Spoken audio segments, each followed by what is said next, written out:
ايه رايك يا باشا؟ دي حاجات يا باشا موتوسيكل من الخرد زي ما انت شايف. سامع؟ شايف العجل؟ حاجه كده من الاخر، شايف؟ ده بقى كده من الجنزير ورمان البلي وايه وحته الصاج والصواميل والكلام ده. شايف؟ شايف الموتور؟ ده اظرف اللي هي بتاعت الجدون اهي، دي مسامير، دي صواميل، ده رمان بلي، ده العجل، الرفرف بتاعه، كل ده من الخرد. بيمشي، شايف اهو.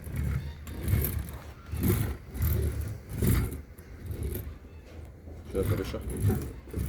كل ده من الخرد. تعالى بقى نقول لك اللي فيه. تمام؟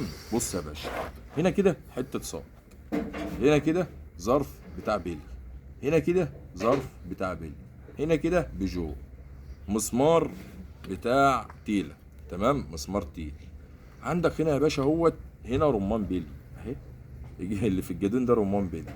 عندك هنا برضو رمان بيلي، بس الفرق بين هنا وبين هنا، ده رمان بيلي عدل، ده رمان بيلي ايه؟ بلح. فاهمني كده؟ تعالى بقى العدادات ديت، ادي صموله كبيره، تمام، 24، وادي هنا صموله 15، وهنا صموله 15. هنا كده صموله 13، وهنا صموله 13. هنا كده وردتين، هنا ورده وهنا ورده. تمام؟ تمام. هنا كده يا باشا اهي ورده وورده، وهنا كمان ورده. تمام؟ تمام.